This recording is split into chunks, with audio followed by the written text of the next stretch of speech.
जी, हम ये टॉपिक हमने शुरू किया है कलर कॉम्पोज़िशंस का। अब कलर कॉम्पोज़िशन जो है कि किस तरह 2 कलर्स को आपस में कंपोज़ करते हैं, दोनों का एक सेट तैयार करते हैं, दोनों को आपस में कनेक्ट करते हैं। ये कलर कॉम्पोज़िशन जो है ना, ये अच्छा खासा कॉम्प्लेक्स सब्जेक्ट है और बहुत बहुत बड़ा सब्जेक्ट है। अब चूँकि हमने इसको बिल्कुल ब्रीफली टच करना है, तो उसमें जो बिल्कुल जो बेसिक कॉन्सेप्ट है ना, वो हम देखते हैं। तो इसका टॉपिक ये है इस लेक्चर का, जो कि बहुत ही ब्रीफ है, कि कलर कॉम्पोज़िशन एंड शेप्स। अब हम कलर्स को भी आपस में कंपोज़ करते हैं, लेकिन ये भी हम नहीं भूल सकते कि जिस कलर को भी आपस में कंपोज़ कर रहे हैं वो किसी शेप में है। यानी ये CO है, तो ये C और O की शक्ल है। जब आप इसको इसके साथ कर रहे हो तो इसकी भी एक शक्ल है। तो बहुत सारी कॉम्पोज़िशंस में जो शेप होती है ना, वो भी मैटर करती है। लेकिन बहरहाल बहुत सी कॉम्पोज़िशंस ऐसी हैं कि जो कि हम शेप फ्री बनाते हैं कलर कॉम्पोज़िशंस। बाद में फिर उन कलर कॉम्पोज़िशंस को जब आप मिक्स करते हैं, अप्लाई करते हैं फ़र्क-फ़र्क चीज़ों पे, तो फिर उनकी शेप्स फ़र्क हो जाती हैं। थोड़ा-सा बिल्कुल देख लेते हैं। When colors are placed alongside each other in a way that all colors build a relationship with each other and all the colors are seen as single image or idea, it is called color composition. Colour composition की ये definition है। Definition ये है कि जब 2-3 रंगों को आप साथ साथ यूज़ कर लें, साथ साथ ऐसे यूज़ करें कि वो उनका आपस में थोड़ा-थोड़ा ताल्लुक हो, थोड़ा-थोड़ा किसी न किसी से कनेक्शन हो। अब ये कनेक्शन कैसे हो, ये अब आपको बताऊँगी, मैं ब्रीफली थोड़ा-सा बताऊँगी। लेकिन अगर आप 3-4 कलर साथ-साथ रखते हैं, जो कि हम ख़वातीन तो बहुत ज़्यादा करती हैं, तो जब आपने 3-4 कलर साथ-साथ रखे तो और ऐसे रखे कि वो एक-दूसरे के साथ मिलके अच्छे हो गए, और समझिए कि वो जब उनको कलर्स को देखा जाएगा तो उनको एक अलग से एक बॉडी, एक एंटिटी के तौर पे देखा जाएगा कि यार ये कॉम्पोज़िशन अच्छी है, कि ये मिक्सचर अच्छा है, ये सेट अच्छा है। तो जब अब समझिए कि कलर सक्सेसफुली अगर एक-दूसरे के साथ आप रखें, उनकी आपस में रिलेशनशिप एक बिल्ड हो, और all the colours that are seen, तो ये सारे जो कलर्स हैं ना, फिर एक सिंगल इमेज और सिंगल आइडिया के तौर पे नज़र आते हैं। और अगर ऐसे हो जाए कि आपने 4 कलर साथ रखे और आपस में वो इतने कनेक्टेड टाइप हैं, किसी न किसी तरीके से वो कनेक्टेड है, और वो एंड में एक इमेज के तौर पे, यानी एक यूनिट के तौर पे नज़र आ रहे हैं, तो आप समझेंगे उसकी कलर, कि उसको कहेंगे कि ये कलर कॉम्पोजिशन है। ये आइडियाज़ थोड़े मुश्किल हैं, और आपको हो सकता है कॉन्सेप्ट लेवल पे इतने अच्छे समझ भी ना आए, लेकिन जब मैं आपको इसकी एक्सरसाइजेज़ दूँगी तो आपको ये अच्छी तरह ज़्यादा बेहतर समझ आएगी, इसलिए घबराएँ ना। मसलन अब ये पेंटिंग एज़ अ पेंटिंग मैं देख रही हूँ। अब इस वक़्त मैं ये नहीं देख रही कि इसमें ये रंग है, ये रंग है, ये रंग है। हालाँकि ये सारे अलग-अलग रंग हैं, लेकिन इन सब कलर्स के आपस में कनेक्शन है। एक तो शेप्स ओवरलैपिंग है, ये शेप्स एक दूसरे के साथ कनेक्टेड है। दूसरा, हर रंग में थोड़ा-थोड़ा वाइट भी है, यानी इसमें भी थोड़ा-सा वाइट है, इसमें भी थोड़ा-सा वाइट है, इसमें भी थोड़ा वाइट है, कि वाइटनेस सब में कॉमन है, तो इस वजह से भी कनेक्टेड है।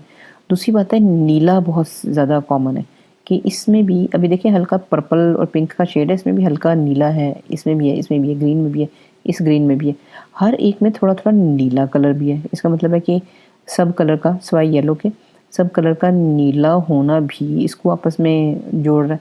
दूसरी बात है, येलो में भी आप देखें किस तरह जगह-जगह नीले के धब्बे, ये नीले के धब्बे भी उसको जोड़ें। एक और चीज़ जोड़िए कि इस पूरी चीज़ का एक टेक्सचर है, यानी कोई भी कलर प्योर नहीं लगा हुआ है। ऐसे नहीं जैसे पोस्टर कलर या नेल पॉलिश आप लगा देते हैं, ऐसे नहीं होता। उसके विदिन वन कलर बहुत सारे कलर्स हैं, विदिन वन येलो बहुत सारे येलोज़ हैं। इधर देखें, इस येलो के अंदर बहुत सारे येलोज़ हैं।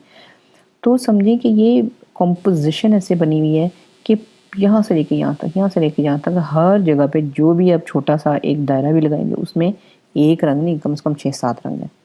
तो ये वो एलिमेंट्स होते हैं जिसकी वजह से आप रंग रिपीटेडली आप यूज़ करके, तो बड़े फ़र्क रंगों को जब आप साथ-साथ रखते हैं, तो वो एक चीज़ के तौर पे नज़र आते हैं। एक चीज़ आप ज़हन में रखें कि कलर कॉम्पोजिशन, यानी फ़र्क रंगों को जब आप जोड़ने की कोशिश करते हैं, तो उसमें जो सबसे सक्सेसफुल चीज़ होती है वो ये होती है कि अगर आप कलर्स को आपस में वीव कर दें, या कलर्स को, जिसको आप कह सकते हैं कि आपस में टांका लगा दें, या कलर्स को बार-बार रिपीट करें। ये 3-4 चीज़ें हैं जिनकी वजह से बहुत फ़र्क रंग भी जब आप आपस में यूज़ करते हैं तो वो काइंड ऑफ गूँधे जाते हैं। अब इसमें हर जगह पे देख लें, नीला, नीला, नीला आपको नज़र आएगा। यानी नीला इतनी दफ़ा ऐसे रिपीट हुआ है कि जैसे जैसे आप निटिंग करते हो उसके अंदर बार बार एक कलर नज़र आता है।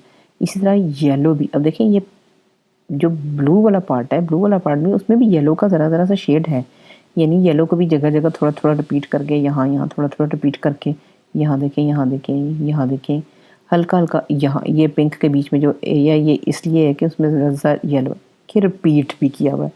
और फिर हर जगह पे थोड़ा थोड़ा थोड़ा थोड़ा हर रंग है, ठीक है। तो ये समझिए कि ये 3-4 ट्रिक्स होते हैं कि जो आप यूज़ करें तो बहुत फ़र्क रंगों को भी आप साथ साथ करके वीव करके एज वन यूनिट बना सकते हो। टेक्सटाइल डिज़ाइन में बड़ा ऐसा कॉमन होती है ये चीज़ें। Sometimes shapes and colours make compositions together. कई दफ़ा ऐसा होता है कि जो कॉम्पोजिशन है कि उनमें शेप्स भी इम्पॉर्टेंट होती हैं और कलर भी इम्पॉर्टेंट होते हैं। मसलन ये, अब इसमें कलर्स की भी आपस में कॉम्पोजिशन है। अब ये देखें ना, जैसे जो भी कलर यूज़ किया हुआ है उसको कोशिश की गई है कि उसको थोड़ा थोड़ा कहीं ना कहीं रिपीट कर दें। काले को रिपीट थोड़ा थोड़ा कर दिया, ग्रीन को रिपीट कर दिया थोड़ा थोड़ा, कि ये समझिए कि जैसे निटिंग में मैं मिसाल देती हूँ, जैसे वीविंग में बार बार एक कलर नज़र आता है, उस तरह ये बार बार नज़र आ रहा है। इस वजह से ये वीव टुगेदर होके ये समझिए कि ये कॉम्पोजिशन गूंधी हुई है आपस में। अच्छा, अब इसमें भी देखें ये बड़ी बड़ी नेक्स्ट लेवल की कॉम्पोजिशन है।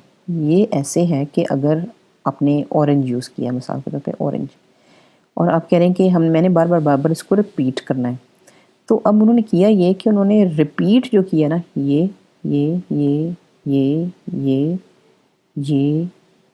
किसी हद तक ये भी कि उन्होंने रिपीट एक ऑरेंज ने किया, ऑरेंज की एक लार्जर फैमिली रिपीट की है। नीले को भी देख लें, नीला नीला नीला नीला नीला नीला, ये सारे नीले थोड़े थोड़े से फ़र्क हैं। उन्होंने किया ये कि नीले को एक नीला रिपीट करने के लिए नीले की फैमिली की है। काले को भी आप देख लें कि सारे काले भी बहुत बहुत फ़र्क है, यानी काले की भी फैमिली की है। तो समझिए कि एक ही कॉम्पोजिशन में हो सकता है कि एक स्पेसिफिक कलर कभी भी रिपीट ना हो, लेकिन उसकी फैमिली रिपीट हुई हो। तो उसकी फैमिली रिपीट होने की वजह से भी वो कॉम्पोजिशन जो है ना वो बांधी जाती है। तो ये कलर के लिहाज से भी बड़ी मज़ेदार कॉम्पोजिशन है, लेकिन ये इसमें शेप्स भी बड़ी इंपॉर्टेंट है। तो कई दफ़ा कॉम्पोजिशंस में शेप और कलर दोनों का बड़ा मेजर रोल होता है, लेकिन कभी कभी नहीं भी होता। जैसे but sometimes colour alone make visual statement without the use of well defined और मीनिंगफुल शेप्स। कई दफ़ा शेप्स को पीछे रख के सिर्फ रंगों को ही उठा के कॉम्पोजिशंस बन सकती हैं और मीनिंगफुल कॉम्पोजिशंस बन सकती हैं। जैसे ये देखें, इसमें कोई ख़ास शेप नहीं है, सिर्फ रंग है। तो लेकिन रंगों की वजह से भी देखिए उसने ट्रिक वही किया हुआ है कि लाल को बार बार रिपीट किया है, ऑरेंज को छोटी क्वांटिटी में बड़ी क्वांटिटी में जगह जगह रिपीट किया है। ऑरेंज को बैकग्राउंड में भी रिपीट किया हुआ है कि ये देखें बैकग्राउंड में भी हल्के हल्के ऑरेंज है, ठीक है। नीले को भी उन्होंने नीले की 2 टोन्स यूज़ करके नीले को मेजर जगह पे भी यूज़ किया, यानी ये जो मेजर आमने की सामने की चीज़ है उसमें भी नीले की झलक है। यानी इसमें भी उन्होंने सारे कलर्स वीव किए हुए हैं ताकि ये पूरी जो है ना एक सेट सा लगे, एक लगे कि इन सारों का आपस में ताल्लुक़ है। लेकिन मज़े की बात ये कि इसमें शेप्स कुछ नहीं, तो कलर कॉम्पोजिशंस ऐसे भी हो सकते हैं। ये सिर्फ बिल्कुल बेसिक कॉन्सेप्ट आपको समझाने के लिए, इसके आगे हम और चलेंगे अभी। ये देखें, ये भी ऐसी शेप है, ऐसी कॉम्पोजिशन जिसमें शेप कोई एग्जिस्ट नहीं कर रही, कोई वेल डिफाइंड, आप ये नहीं कह सकते स्क्वायर है, लाइन है, कोई पानी का कतरा है, कोई डिफाइनेबल शेप नहीं है, कोई इंसान नहीं है इसमें। लेकिन फिर भी कलर्स की आपस में उन्होंने कॉम्पोजिशन बनाई है कि उन्होंने ये किया हुआ है कि पिंक के एक पिंक बैकग्राउंड का और उसके ऊपर पिंक के बहुत सारे शेड्स हैं रिपीट में। नीला रिपीट किया हुआ है, ये नीला इधर छींटों में रिपीट किया हुआ है, ये ब्राउन यहाँ पे बैकग्राउंड में जगह जगह किया हुआ है, ये नीला बेसिकली मेजर बड़ा नीला ये है, लेकिन इसकी छींटों में इसका भी रंग थोड़ा थोड़ा नज़र आता है। तो ये समझे कि ये सारी वही चीज़ें हैं, लेकिन इसमें किया ये हुआ है कि सिर्फ शेप निकाल दी है उन्होंने।